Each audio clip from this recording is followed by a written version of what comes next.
جس کے پاس کچھ نہیں ہے آپ کو دینے کے لیے وہ آپ سے سب کچھ لے لے گا. پہلے ایک خوفناک حادثہ، پھر پہلی شادی میں گھریلو تشدد کا درد، اور اب دوسری شادی کے کچھ ہی عرصے بعد اچانک ایک بڑا موڑ. آخر نمرا خان کی خوشیاں ایک بار پھر ادھوری کیوں رہ گئیں، اور اب ان کا یہ نیا انداز دیکھ کر لوگ حیران کیوں ہیں؟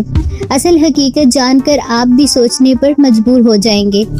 آپ کے پیسے، آپ کا پیس آف مائنڈ، آپ کی باڈی، آپ کی آتما، وہ آپ سے سب کچھ لے لے گا. میڈیا رپورٹس کے مطابق پاکستانی شوبز انڈسٹری کی مشہور اداکارہ اور ماڈل نمرا خان ایک بار پھر خبروں میں ہیں. پہلی شادی کے تلخ تجربے کے بعد جب نمرا نے دوسری شادی کی تو ان کے فینس کو لگا کہ شاید اب ان کی زندگی ایک اچھی نئی شروعات کی طرف جا رہی ہے. لیکن یہ خوشی زیادہ دیر تک قائم نہیں رہ سکی.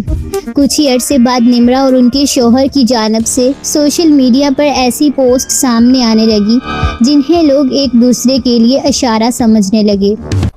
بیکاری صرف پیسے سے نہیں، بیکاری آدمی دماغ سے ہوتا ہے. سمجھیں کیا کہنے کی کوشش کر رہا ہوں. اس کے بعد نمرا نے اپنی شادی کی تمام تصاویر بھی سوشل میڈیا سے ڈیلیٹ کر دی. لیکن اصل بات یہاں سے شروع ہوتی ہے. نمرا نے اب خاموش رہنے کی بجائے زہریلے اور تکلیف دینے والے رشتوں کے بارے میں کھل کر بات کرنا شروع کر دی ہے. ان کا کہنا ہے کہ ایک عورت کے لیے اکیلے اور خود مختار رہنا ایسے شخص کے ساتھ رہنے سے بہتر ہے جو اس کی زندگی مشکل بنا دے. لوگ کیا لڑکے کیا بولتے ہیں، ارے کیوں، یہ بھی تو گولڈ ڈگرز ہیں، پیسہ دیکھ کے شادی کرتی ہیں. کیوں؟ تو کیا ہم بھکاری شادی کر لیں اپنی بیٹیوں کی؟ صرف یہی نہیں، نمرا نے بیٹیوں کے والدین کو بھی ایک اہم مشورہ دیا ہے جس کے بعد سوشل میڈیا پر بحث شروع ہو گئی. نمرا نے ایک والد کا پیغام شیئر کرتے ہوئے والدین کو مشورہ دیا کہ اپنی بیٹی کی شادی کرنے سے پہلے لڑکے کی مالی حالت کو ضرور دیکھیں. انہیں یہ بھی سوچنا چاہیے کہ جس گھر میں وہ اپنی بیٹی بھیج رہے ہیں وہاں اسے مستقبل میں کسی بڑی مشکل کا سامنا تو نہیں کرنا پڑے گا. تاہم اس معاملے پر لوگوں کی رائے بھی مختلف ہے. کچھ لوگوں کا کہنا ہے کہ نمرا کو اس وقت دوسروں پر بات کرنے کی بجائے اپنی زندگی پر توجہ دینی اور خود کو سنبھالنے کا وقت دینا چاہیے. جبکہ کچھ لوگ یہ سوال بھی کر رہے ہیں کہ 2 شادیوں کے تجربے کے بعد نمرا کا یہ کہنا کہ شادی سے پہلے لڑکے کی مالی حالت ضرور دیکھنی چاہیے، آخر یہ بات کتنی درست ہے؟ ایک فین نے کہا خود 2 بار شادی کر کے اب سنگل رہنے کے مشورے دیے جا رہے ہیں.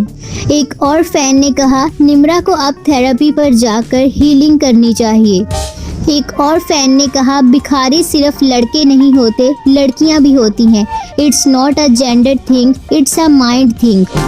ایک اور فین کا کہنا تھا سیپریشن کے بعد ایک دوسرے پر کیچڑ نہیں پھینکنا چاہیے. ایک اور فین نے کہا یار پوچھنا یہ تھا کہ اگر نمرا خان 10 شادیاں کر لے تو اینڈ میں نمرا پرفیکٹ ہوگی اور باقی 10 ہی برے ہوں گے. جو ڈاوری مانگ رہے ہیں وہ بھکاری ہیں. یاد رکھیے گا ساری زندگی دیتے رہ جاؤ گے کیونکہ مانگنے والی کی عادت چھوٹتی نہیں ہے. ایک اور فین کا کہنا تھا سب سے بڑا بھکاری پیسے والا ہوتا ہے جس کے پاس زیادہ پیسہ ہو. ایک اور فین نے کہا مجھے یہ سمجھ نہیں آتا کہ شادی کے 1 منتھ بعد ہی کیوں پتہ لگتا ہے کہ شوہر تو بیکاری ہے.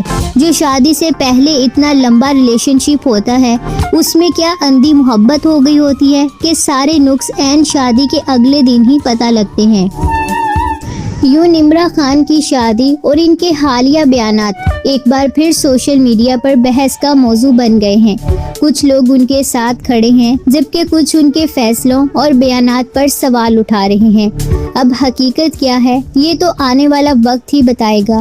لیکن ایک بات ضرور ہے کہ نمرا خان کی زندگی کا یہ نیا موڑ ایک بار پھر لوگوں کی توجہ اپنی طرف کھینچ رہا ہے. تو آپ اس بارے میں کیا کہنا چاہیں گے؟ ہمیں اپنی رائے کمنٹس میں ضرور دیں.